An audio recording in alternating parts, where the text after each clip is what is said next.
अध्याय 6 का नाम है राजस्थान के प्रमुख शासक। राजस्थान के प्रमुख शासक।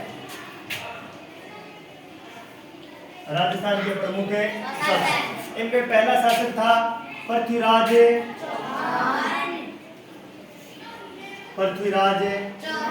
चौहान के बारे में पहले पढ़ेंगे। पृथ्वीराज चौहान कहाँ का शासक था? अजमेर का। कहाँ का शासक था? अजमेर का शासक था। पिता का नाम है सोमेश्वर और माता का नाम है कर्पूर देवी। ठीक है, पिता का नाम क्या है और माता का नाम क्या है?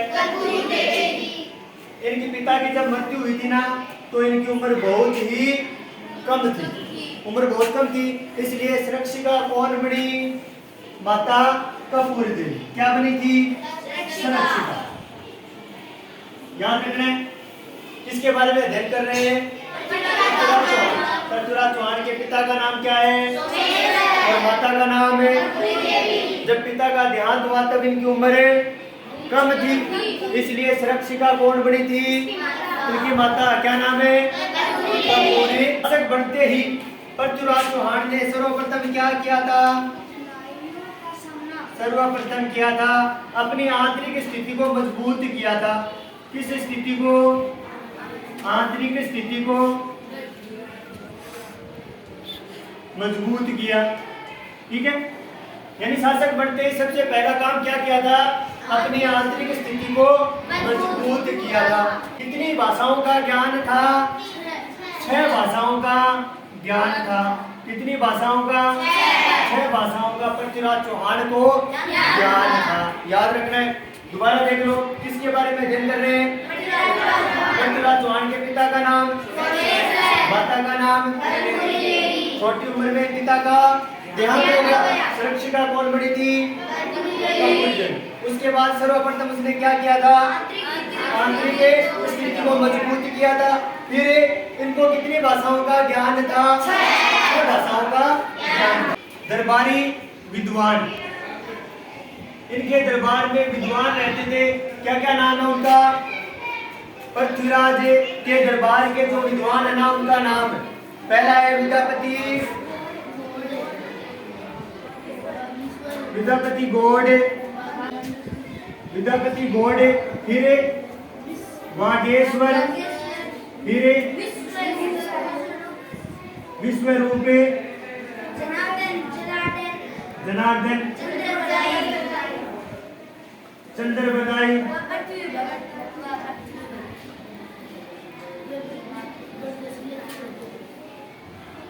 पृथ्वी भट्ट और लास्ट जयानक। ठीक है ना, ये इनके दरबारी विद्वान थे। कौन कौन थे दरबारी विद्वान? है विद्यापति गौड़, वागीश्वर, विश्वरूप, जनार्दन, चंद्रबदाई और पृथ्वी भट्ट और जयानक। ठीक है ना। अब इनके बारे में 2 किताब है वो याद रखनी है। एक तो है पृथ्वीराज रासो। किसने लिखी थी? चंद्रबदाई ने। किसने लिखी? चंद्रबदाई। एक है पृथ्वीराज विजय। किसने लिखी? पृथ्वीराज विजय जयानक भट्ट ने लिखी थी। किसने? जयानक भट्ट। बस इतनी ही बात हमें पृथ्वीराज के बारे में याद रखनी है। पृथ्वीराज 1177 से 1192 तक के शासन किया था पृथ्वीराज चौहान ने। कब से कब तक? 1177 से 1192। दोबारा देख लो पृथ्वीराज के बारे में। पृथ्वीराज चौहान के बारे में पढ़ रहे हैं। इसने शासन किया था 1177 से 1192। कहाँ का शासक था? अजमेर का। कहाँ का शासक था? पिता का नाम है, माता का नाम है। छोटी उम्र में पिता का देहांत हो गया। उसके बाद सुरक्षिका कौन बनी थी? सर्वप्रथम किस पर ज्यादा ध्यान दिया? आंतरिक स्थिति पर। कितनी भाषाओं का ज्ञान था? दरबारी विद्वान के नाम है वागीश्वर, विश्वरूप, जनार्दन, चंद्रबदाई, पृथ्वी भट्ट और दो किताब है, दोनों के बारे में याद रखना। पृथ्वीराज रासो किसने लिखी थी और पृथ्वीराज विजय किसने लिखी थी? याज्ञवल्क्य भट्ट। महाराणा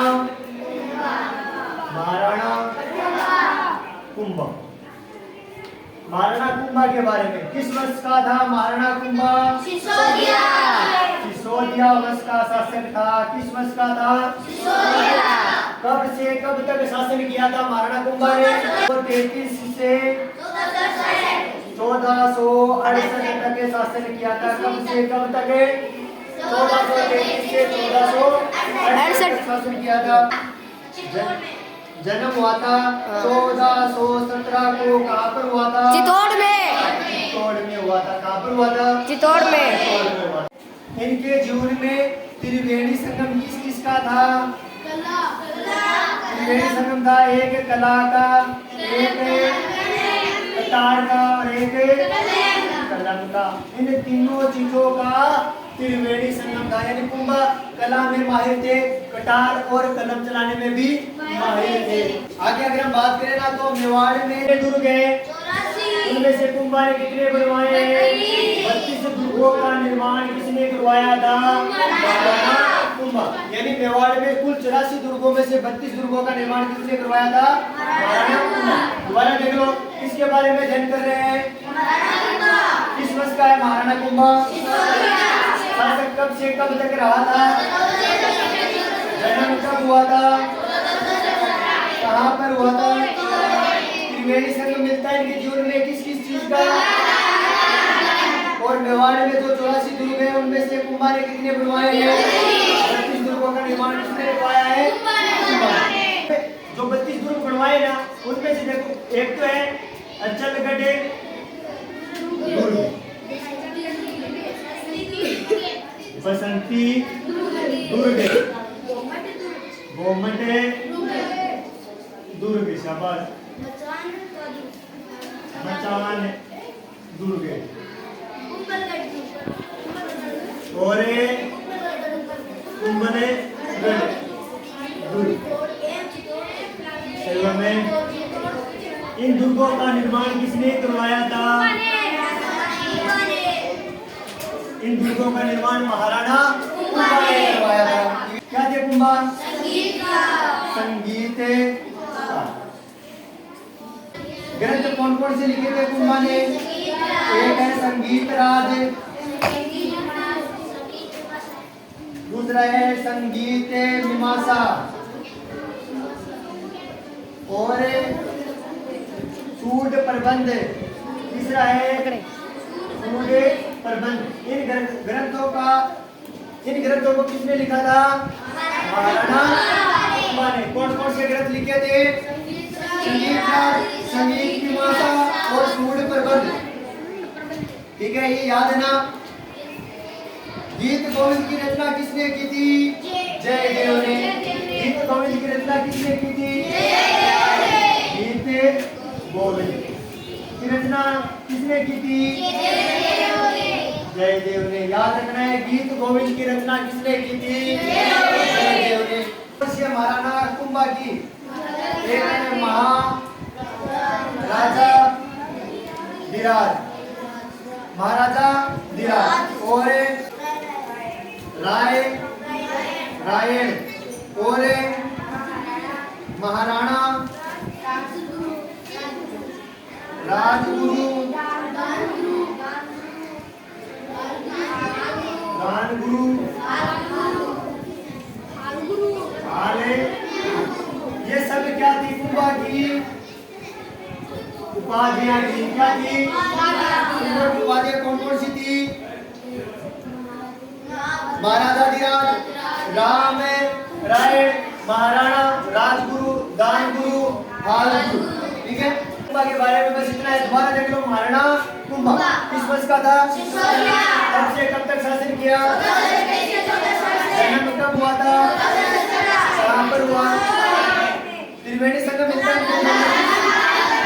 शाबाश। मेवाड़ में जो 84 दुर्ग है उनमें से कुंभा ने कितने बनवाए थे? कुछ उसके नाम है, जैसे अचलगढ़ दुर्ग का निर्माण कुंभा ने करवाया था, बसंती दुर्ग का निर्माण, गोमट दुर्ग का निर्माण करवाया, मचान दुर्ग का निर्माण करवाया, कुंभलगढ़ दुर्ग का, और चित्तौड़ के दुर्ग का निर्माण भी किसने करवाया था? महाराणा कुंभा ने करवाया था। अब इन्होंने जो ग्रंथ लिखे थे उनका नाम है संगीत राज, संगीत मीमांसा और सूर्य प्रबंध। इनके काल में ही गीत गोविंद किसने लिखी थी? किसके काल में? महाराणा कुंभा के काल में। उसके बाद इनकी उपाधियां हैं, पहली उपाधि है महाराजा धीराज, रामरायण, महाराणा, राजगुरु, दानगुरु, भालगुरु, चापगुरु, इनकी उपाधियां यही थी। सवाल में 3 नंबर है महाराणा सांगा के बारे में। किसके बारे में? महाराणा सांगा का वास्तविक नाम क्या था? वास्तविक नाम था संग्राम सिंह। कब से कब तक शासन किया था? 9 से 1509 से 1528 तक शासन किया था। किसके पुत्र थे? राणा रायमल के पुत्र थे। किसके पुत्र थे? राणा रायमल के पुत्र थे। दोबारा देख लो, किसके बारे में अध्ययन कर रहे हैं? शासक कब बना महाराणा सांगा? 1500 तक रहा, 1528 तक। वास्तविक नाम क्या था महाराणा सांगा का? और किसके पुत्र थे? राणा रायमल के। राजपूतों को संगठित किसने किया था?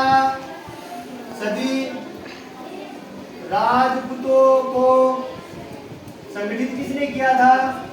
महाराणा सांगा ने संगठित किया। यानी सभी को एक साथ लेके कौन आया था? महाराणा सांगा लेके आया था।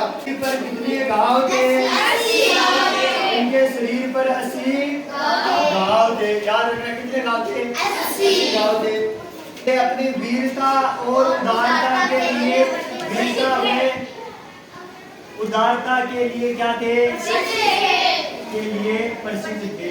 वीरता और उदारता के लिए प्रसिद्ध थे। इनके बारे में अध्ययन कर रहे हैं। महाराणा सांगा कब शासक बने? कब तक रहे? इनका वास्तविक नाम क्या था? इनके पुत्र थे रायमल के पुत्र थे। सभी राजपूत शासकों को क्या किया था? इन्होंने संगठित किया था, एक किया था। इनके शरीर पर 80 घाव थे और ये वीरता और उदारता के लिए प्रसिद्ध थे। कौन है? महाराणा सांगा के बारे में। किसके बारे में? मालदेव। कब शासक बना मालदेव? 1532 से कब तक? 62 तक। 1532 से 1562 तक। किसके पुत्र थे? पिता का नाम क्या था? राव गंगा के ज्येष्ठ पुत्र थे। ज्येष्ठ मतलब है बड़ा, यानी बड़े बड़े ज्येष्ठ पुत्र थे। राव गंगा के ज्येष्ठ पुत्र थे। कौन है? राव मालदेव। ठीक है। का जो शासन है ना, वो मारवाड़ का क्या कहलाता है? मारवाड़ का स्वर्ण युग कहलाता है। क्या कहलाता है? मारवाड़ का स्वर्ण युग। किसका शासक है? किसका शासन है? मालदेव। मालदेव का शासन है वो मारवाड़ का स्वर्ण युग कहलाता है। उन्होंने अपने काल में कितने युद्ध किए थे? 52 युद्ध किए। छोटे बड़े मिलाकर 58 परगनों पर इनका अधिकार था। कितने परगनों पर? युद्ध कितने किए थे? 52 युद्ध किए और छोटे मोटे मिलाकर कुल 58 परगनों पर इनका अधिकार था। प्रथम भद्रासुर को जीता था। उसके बाद नागौर को जीता, फिर मेड़ता को, फिर सिवाना को। ठीक है। सर्वप्रथम किसे जीता था? भद्रासुर को। उसके बाद नागौर, मेड़ता, सिवाना, बीकानेर और लास्ट में फिर बीकानेर को ठीक है, ये याद रखना है। सर्वप्रथम किसे जीता था? सर्वप्रथम बादराजू ने। उसके बाद फिर मेहता, सिवाना, बीकानेर पर मालदेव ने विजय प्राप्त की थी। का निर्माण करवाया था। निर्माण किन किन दुर्गा का करवाया था? पहला है सोजत। सोजत कहाँ पर है? पाली में। सोजत दुर्ग, मालकोट और दुर्ग का निर्माण करवाया। और उसके बाद निर्माण करवाया, दोबारा देख लो, किस किन दुर्गों का निर्माण करवाया था? सोजत दुर्ग का, मालकोट दुर्ग का और पोखरण दुर्ग का। इन 3 दुर्गों का निर्माण करवाया था। 1562 में इनका क्या हो गया? देहांत हो गया। कब हुआ था? 1562। और फारसी इतिहासकारों ने इन्हें हस्मत वाला शासक कहा है। किसने? फारसी इतिहासकारों ने मालदेव को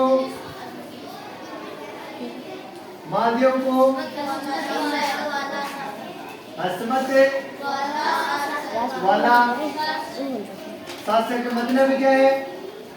यानी ताकतवर। हस्मत वाला का मतलब है ताकतवर शासक कहा था। ये है मालदेव के बारे में। दोबारा देख लो, मालदेव कब शासक बना था? और कब तक? 1562 तक। पिता का नाम क्या था? कहाँ का शासक? इनका शासन है वो मारवाड़ का स्वर्ण युग कहलाता है। तो कितने युद्ध किए थे? कितने परगनों पर अधिकार था? सर्वप्रथम किसे जीता था? उसके बाद नागौर, बेड़ता, सिवाना और किन किन दुर्गों का निर्माण करवाया था? सोजत दुर्ग का निर्माण, मालकोट दुर्ग का निर्माण और पोखरण दुर्ग का निर्माण करवाया था। फारसी इतिहासकारों ने इन्हें क्या कहा है? हस्मत वाला का मतलब होता है ताकतवर शासक कहा है। महाराणा प्रताप के बारे में। महाराणा प्रताप कब शासक बने थे? महाराणा प्रताप 1572 से 1597 तक महाराणा प्रताप है वो शासक रहे थे। कब से कब तक? 1572 से 1597 तक। पिता का नाम था उदय सिंह। उदय सिंह के ये ज्येष्ठ पुत्र थे, यानी बड़े पुत्र थे। इनका जन्म 9 मई 1540 को कहाँ पर हुआ था? जन्म हुआ था 9 मई 1540। कहाँ पर? उम्बलगढ़। कब हुआ था? 9 मई 1540 को। कहाँ पर हुआ था? और इनका राज्याभिषेक कब हुआ था? राज्याभिषेक का मतलब क्या है? राजा बना था। कब? 28 फरवरी 1572 को राज्याभिषेक हुआ था। किसका? महाराणा प्रताप का। इनके भाई का नाम क्या था? जगमाल भाई है वो रूठ कर अकबर के शरण में चला गया। कहाँ पर चला गया? किसके पास है? अकबर के पास चला गया। कौन है? भाई जगमाल। रूठ कर किसके पास चला गया था? अकबर के पास चला गया। की अधीनता स्वीकार नहीं की। अकबर की अधीनता स्वीकार की थी क्या? नहीं की। महाराणा प्रताप ने अकबर की अधीनता स्वीकार नहीं की। पुस्तक लिखवाई थी, उसका नाम था किससे संबंधित है? विश्ववल्लभ। किससे संबंधित है? विश्ववल्लभ। किससे संबंधित है? ये कृषि और वनों के विकास से संबंधित है। किससे संबंधित है? कृषि और वनों के विकास। वनों के विकास से संबंधित है। कृषि व वनों के विकास से संबंधित पुस्तकें किनके काल में लिखी गई थी? महाराणा प्रताप के काल में। उस पुस्तक का नाम क्या है? विश्ववल्लभ। ठीक है, याद रखना है। महाराणा प्रताप के बारे में बस इतना ही ध्यान रखना है। महाराणा प्रताप का कब से कब तक शासन है महाराणा प्रताप में? 1572 से 1597 तक। पिता का नाम है? जन्म कब हुआ था?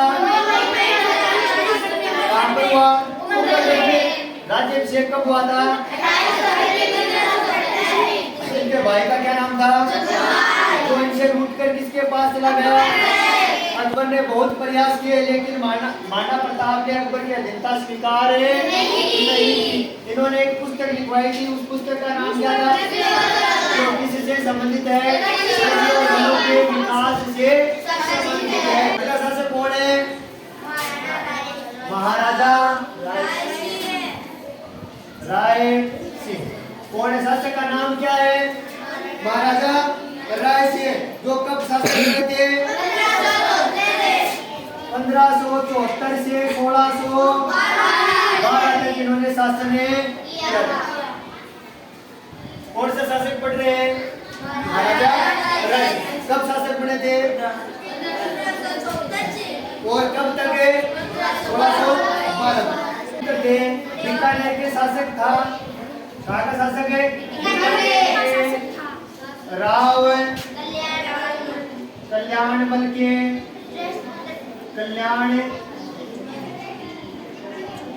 कल्याणमल के पुत्र थे।